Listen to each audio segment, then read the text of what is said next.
Hello and welcome back to the Geevor Podcast, the show where we explore the rich history, culture, and future of tin mining through real conversations with the people who know it best. Our guest today is someone who's lived that history firsthand. Steve spent years working underground here at Geevor before more recently becoming a tour guide back on the site where it all began. Today we'll find out what it was like underground for Steve, his favourite memories of working here, and everything in between. Good afternoon, Steve. Thanks for coming on. Yeah, good afternoon, Charlie. Busy day today? Yep, we've been busy today. A few guided tours today.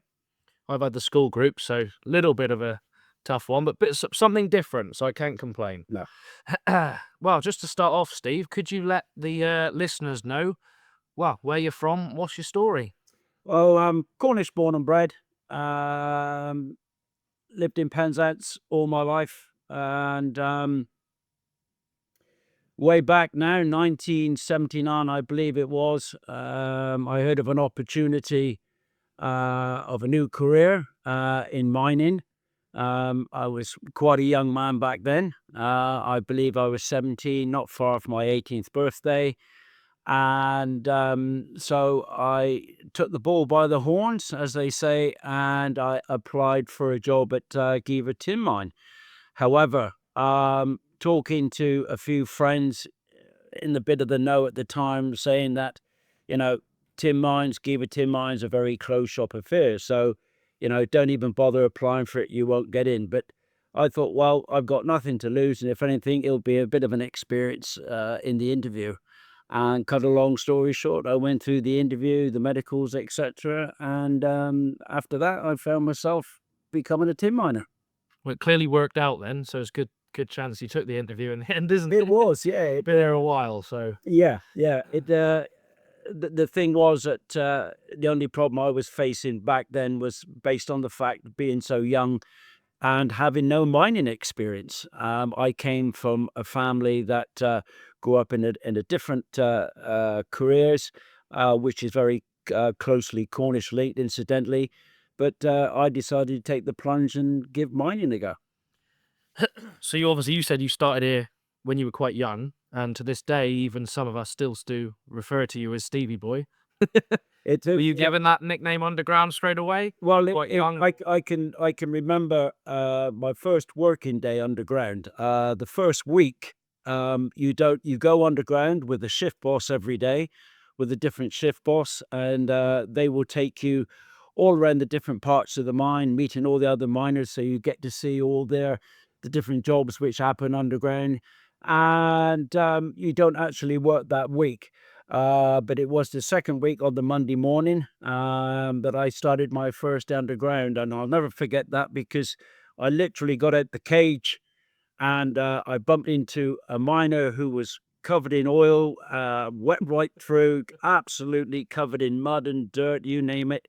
And I know now that he was obviously a machine man. He was a driller and blaster. And he just made a very short remark to me. And he said, "You're new here." And I went, "Yeah, just started today." And he said, "Right." He said, "Words of advice: keep your mouth shut and work hard. That's all you got to do." And that was my introduction, if you like. So a little bit intimidating there. A little bit intimidating. But when I look back on it, miners are miners. And, very quickly, if you're not going to make the grade underground, you're going to be told, or you're just going to know it's not for you. Yeah. It is hard work, it's dirty work, it's dangerous work. And it pays to listen to all these miners, which, looking back in time to come, I would listen to these guys and I would learn from these miners. And later on, it paid off because I too would become a miner and I would be in their ranks working alongside them. Obviously, starting underground at such a young age, like you said, was quite a scary thing to do. But did the conditions underground really frighten you much at first at all? Or Well, I must admit that the first week that you go underground, as I said, you go around with a different shift boss every day and they're showing you all different parts of the mine.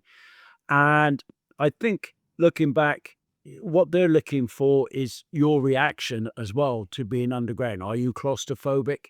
I must admit, within those 2 or 3 days, I came across miners who were blasting. So you'll get to hear blasting underground. You'll get to hear heavy machinery being worked, like drilling machines. You'll see loco trams. And to me, being a young man, I must be perfectly honest. For me, it was like, wow. This is brilliant. Yeah, I, open I, up. I, I knew nothing about mining, and I did not realize how mining worked underground, what they did. And for me, I must admit, it was like a wow. And as a young man, I'm already saying to myself, "Oh, I'd like to be able to do that in time, or I'd like to be able to do that in time."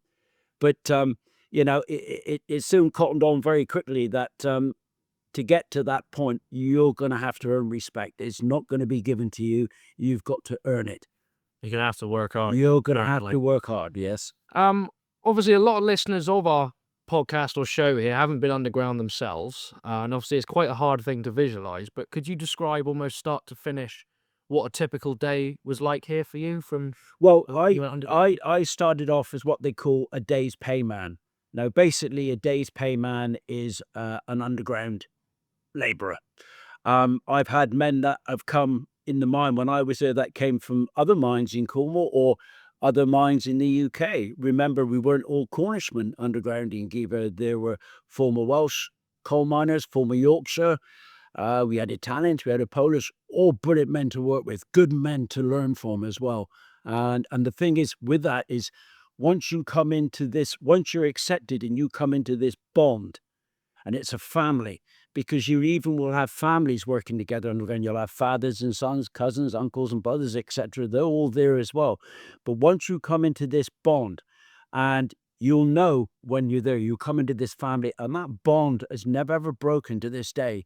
You're still looked at. I still meet. There's not many of us left nowadays, but to this day, if I bump into an old miner, it will still be a hug and shaking hand. You do, boy, because remember, we grazed our hearts and we grazed our knees together. And that is something which is very hard to let go of.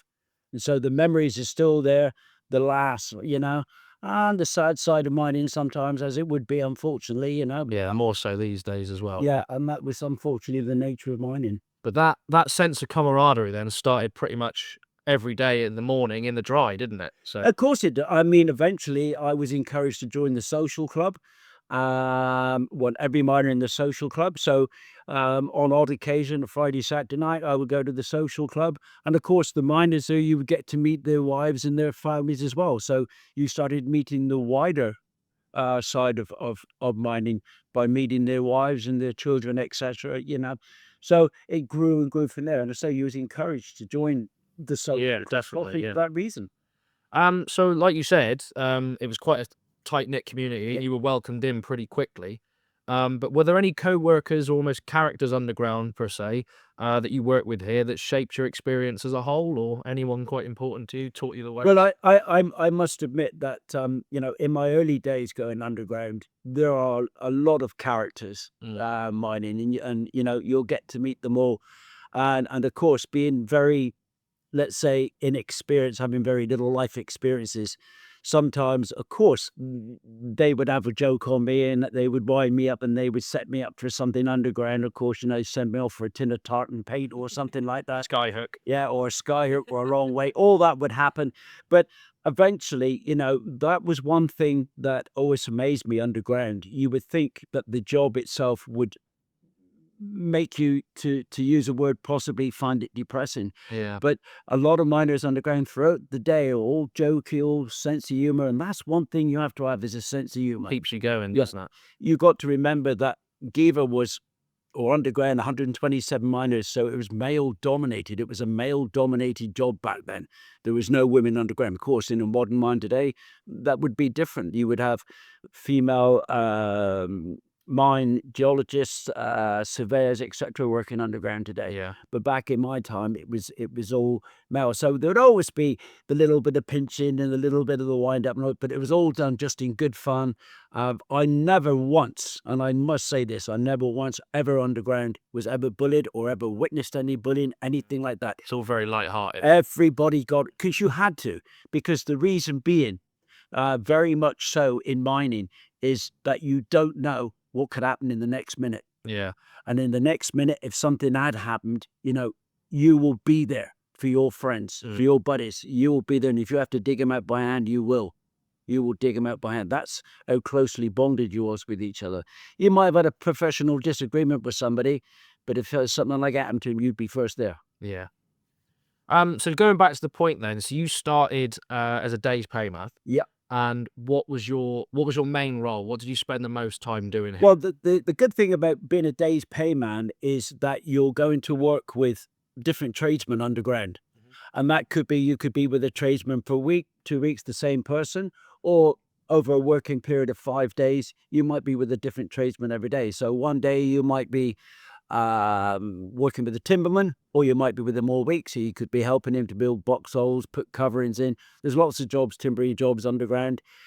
So you start to learn the job, and you start to learn about mining. They will tell you this, tell you that, all about mining.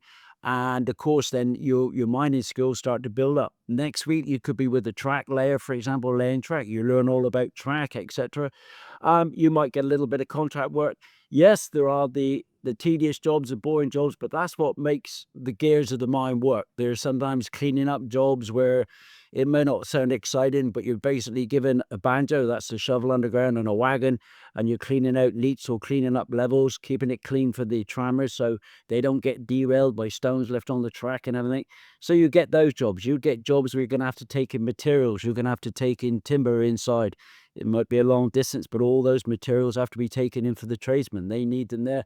You've got to make sure you get them in on time so they can start their job as well. So everyone plays a part then, Of course. right from the very bottom, in terms of at the bottom of the mine, and even in terms of pay grade as well. But, Of course, yeah. and obviously right to the very top as well. Of course, yeah. But where was the most money earned here? Where could you earn the most amount of money? Obviously, being a day's payman, I presume you were on a bit less to someone who was Yeah, of stoping. course it would be. Sometimes you possibly might get a day's contract, and that is you might get a day, say, tramming with somebody. For example, if his partner hasn't turned in, he's sick or something, you might get a day's contract, which would boost you a little money. However, day's payment could work a Saturday morning, and that would be 6:30, 6 o'clock, whatever it was, Yeah. till 12 o'clock, 12:30, I believe it was back then. So you could boost your money up a little bit then. But the only thing was it shortened your weekend. And before you I can imagine. slow down again. So you kind of spent, well, most of your time literally without daylight, I'd imagine. So Well, again, that was it. A lot is what you don't realize as a miner in the beginning is that in the wintertime, you're more or less going down in the dark. yeah, And then when you're coming up, it's coming in dark again. So from Monday to Friday, you're living in darkness. Summertime is totally different because you get the extended days. well, yeah, of course. And you want to take advantage of that because in the wintertime, you don't see it. But a lot of people started to notice it in me as they would say in the wintertime, you're looking quite grey, Steve, with this whole colour in your face. I suppose that's the lack of vitamin D. As I was Well, you're not seeing the sun, are you? you're just not seeing the sun, and that's it. That's part and parcel again of mining. So the mine obviously closed originally 1986, and then eventually for good about 3 or 4 years later, 1990. Do you remember the day of its closure pretty well, or? Yeah, fairly well. I can remember that. Obviously, the last thing I sort of remember about it is the guy saying in the dry that I did. Now I think I was in the shower or something, but I don't know what management. I certainly don't know, but it was more or less a case of, guys, look, you got to get showered, clear your lockers. You got 20 minutes to get off site. Then you'd be trespassing or whatever. I believe it was something like that. I can't remember exactly, but in saying that, though, that wasn't the point. The point being more so is that Geevor closed down, and because it closed down, it put a lot of men out of work. Well, yeah, of A course. lot of men who weren't just miners, a lot of men that would only do mining. It was in their blood. Yeah. It was in their hearts. It was in their minds. That's all they ever wanted to do. They were miners through and through. And it in the early days of mine mining, I could just never understand why somebody wants to go underground where it's dangerous, get covered in mud, dirt, and oil all day long and what have you, and task and sweat. You got to physically exert yourself. And then, of course, it's a thinking job. You have to be switched on upstairs as well, unfortunately. Obviously, like you said, that's a lot of men being made redundant at the time, and again, a lot of family men as well. But as a whole at Geevor, am I right in thinking there's just over 400 people? Yeah, it was about 400 and I think there's 434. So that would include secretarial staff as well as, Yeah, of course. I think it was 127 miners underground, and the rest would be surface staff. So it would be fitters, carpenters, engineers, electricians, management, secretarial staff, etc. That's a lot of people in quite a small area. It is, yeah. Obviously, Yeah. that's people coming from, say, Penzance like yourself, but more or less Pendine, St Just, Yeah. places like Morver as well. Yeah. So obviously it affected a lot of people, a lot of people's family. But how did it really affect you personally? Did it play quite a Well, I was still a young man when the mine closed down, so there was other opportunities for me to be able to look into. As a matter of fact, one of the opportunities that I was considering at that time was going to Camborne School of Mines, Mm. and to take it on from there. I did have an opportunity to go to Canada. Yeah. One of my buddies that I worked with underground, he was about a year older than me. He had got a job in Canada with some of the miners here from Geevor. And the next thing I know, he was on the phone saying, Steve, there's a job out here. Get yourself ready. They want Cornish hard rock miners. It's pretty good pay, blah, blah, blah, etc. But in the end, I went in a different total career path. But I must admit that, some of the work ethics that I learned underground saw me in good favor for later on in life. It's all about, being able to get stuck in, as we said earlier on, being able to work, be able to use, your mind, being able to, not everything is going to be straightforward underground. A lot of the jobs underground need a bit of thinking. Especially drillers and blasters. They know how to read the ground. They're going to be handling explosives. At the end of the day, they're going to be handling very dangerous drilling machinery, which they have to know all the safety involved in all that, etc. Obviously, that's skills then you've learned for life, really, and that you can apply to different trades at the end. It would do, yes, of course it would, but the again, things like teamwork, working in a team, being able to work in a team, all that adds up at the end of the day. It's all part and parcel of being a miner. So we spoke to Grant last week, obviously a close friend of yours, and you work underground and with him now as well. When the mine closed here, he went slightly further up the line, didn't he? You Yeah. said you got offered a job in Canada. Yeah. People went to Sudan, Australia as well, didn't they? So all over the world. And I guess that's where that phrase comes from. If there's a hole in the ground, You'll find it all this man at the bottom of it. right at the bottom of it. Anywhere below. Yeah. And that literally is. I mean, in respect of a lot of those miners that went aboard, some of those miners were involved in mining operation, but they didn't mine for mineral. They was doing one miner who went to Iceland. He was actually mining tunnels through a mountain because it was in the process they was building a dam, I believe. So it was going to be part of the hydro system, waterways for the water to go through from the dam, etc. So not all of it was mineral. I think some of the miners got involved in the new sewage works here in Penzance when they started mining all the way from Penzance all the way out through. So that meant that no longer would raw sewage be passed out into the sea. It could all go then to a treatment plant. So I think some Cornish miners got involved in that as well. I really did go everywhere then. Yeah. Oh, yes. Yes. A little bit more recently then, obviously you came back as a guide. What year was that? Because you're a tour guide here now. I've been here now I think this is my fourth or fifth year now. And one of your roles as a guide is obviously to take people underground. Yeah. Obviously they can't get down Victory Shaft anymore. Yeah. But the accessible mine we've got here on site is Wheel Mexico, Yeah. which people can enter today if they wish. Yeah. How does that compare to the workings underground that you worked in yourself? Well, I think that it's one of the. I mean, Geevor is full of lots of history and attractions for everybody that visits us to at least leave this site knowing what the basic history of tin mining, what tin was used for, how we mined for it. And of course, we've got access to a mine which dates back to the 1800s. So like on my guided tour, where you take everybody around and tell them about the modern times of Geevor when it was a working mine. And then you're able to put them into a mine where you're going back now a couple of 300 years where everything was done by hand, literally. That would have been hard work. Yeah, certainly. It certainly didn't have the machinery in those. It hadn't been invented. It hadn't even been dreamt about. So the machinery and technology that we used underground, say in Geevor at that time, would not have existed. So it's a bonus to go underground when you visit us here to see what an old workings would have been like.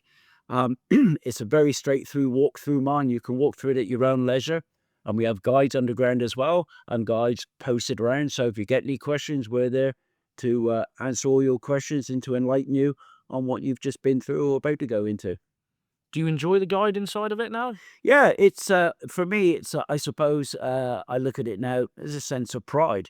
I'm only one of the denominator of this place. Many, many men have worked in this mine long before I come in this mine, and for me, I feel like not just for myself, but for them as well, we're still keeping that alive, and that we're able to pass on that to many people that visit us, the history of the mine, what tin is all about, why we mined it, etc.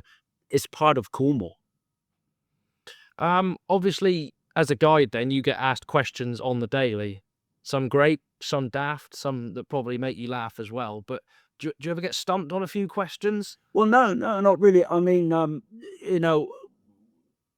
later on in mining, I had the opportunity to go with one guy who I really loved working with, because this guy was, if you like, he was the handyman around the mine. So Yeah. he could do all sorts. He could drill, he could blast, he could lay track, he could do timber work. He had worked in other Cornish mines, and from day one I got on quite well with him. Really good. We had a good working partnership. And the good thing about him then was, because we did drilling, I started to understand then about drilling. He would do things underground like swiping, things like that, where tunnels, perhaps he had a little bit of an overhang of granite that had to be swiped off because that would catch the trimer's head or something, so it didn't clean break, perhaps when the developers were doing it. So he'd do a bit of swiping. Sometimes he wanted the tunnels extended a bit, he would, or widen a bit, he could do all that. So that was really interesting. And the next day we could be doing track. So what I say to people is, I mean, I was relatively a young driller and blaster. I think I was 20 when I started drilling and blasting as a stoper. And I learned a lot from this miner, and he put me in good stead for that. And especially when we get young people come in, when I say to a lot of young people, you might be thinking now of a career, and of course I tell them about how I worked in the mine. If you work hard, hopefully somebody's going to say, well, I think now it's his chance now. He's proved himself. He needs to go at probably becoming a tradesman underground now. And like, that's what happened to me on a Friday. I came up from underground and I was called into the management office, and they said, as from Monday morning, Steve, you're going to start your training as a stoper, and you'll be going with this person and that person, and they will be teaching you all you need to know over the next 6 months. And this is what I say to people: it's achievable. It can be achievable. If you're a person that's willing to get stuck in, work hard, and again study. Because when I came a driller and blaster, it was studying as well. I believe it or not, I actually got homework from the guy that was training me. You got to learn how to read ground. You got to learn how to drill ground. You got to learn about explosives, handling explosives, safety side of it, but also the values of explosives as well. That is, and of course, all those types of things. And that when eventually you are let loose underground, you know exactly what you're doing. You know to read the ground. You know how to tackle the ground. You know what to do in the event of this or that happening. So you should be pretty much well genned up. As we come to the end of these episodes, then, we tend to ask our guests the same sort of question, and Grant kind of answered it himself last week, but I'll ask you now. And I can kind of already guess your answer from how you spoke today, and obviously knowing and working alongside you, but if you had your time again, would you go and do it all again? Well, I think no doubt Grant would have answered it exactly the same as what I'm going to say. If, say, for example, now Geevor was going to start mining again, it wouldn't be like what I was when I was mining. Now, health and safety now, as we well know now, here in the UK, health and safety now, and quite rightly in a lot of jobs, especially like mining, there is a lot of health and safety factors underground. So we probably wouldn't have done a lot of the works like we used to. Health and safety wouldn't permit it no more. It certainly would be green and red buttons underground now. You would be more of a machine programmer than, say, a hands-on driller. Yeah. The drilling would still be allowed, but it would only be allowed for certain periods of time, like 20 minutes a day. Diseases like white finger, example, arthritis, backs. I mean, that was common for miners. Again, the nature of the job, it caused that. It's a heck of a lot different today, isn't it? It certainly would be today. Yeah, that wouldn't be allowed today. As I say, it would be well governed by health and safety, and it would be a totally different underground. But then again, also technology Yeah. has moved on to what we was used to when we was mining. And so no doubt technology would not only make the job safer, but it would speed up the process, no doubt. So production output would be a lot higher as well. Well, thanks for coming on today, Steve. Obviously, just before you go, is there anything else that you'd like sorry, about to say visitors then, I've been used to guiding all day. Is there anything else you'd like the listeners to know before we head off? Yeah, I could look back with pride on what I'd done, and I look at it as an achievement. And that's why I say to you just now, when we get a lot of young school groups coming there, young teenagers, and one question I always like to ask them at the end of a guided tour, especially the 15, 16, you're coming into that realm now where you'll probably be going to university. Mining is a good career. Camborne School of Mines is the way to go. To get a degree in mining engineering or surveying is a ticket to go around the world. It is a ticket to go around the world. Geologists, surveyors, etc., which you'll become trained in as a School of Mines student later on in your life. It'll take you around the world. There's no doubt about it. Well, thank you very much for that, Steve. There you go, folks. That is episode 2 of the Geevor Tin Mine podcast. We hope you've all enjoyed. A massive thank you to Steve for giving up his time today. You're welcome. Thank you very much, Steve. And we'll catch you in the next one. Thanks for that, Steve. Thank you.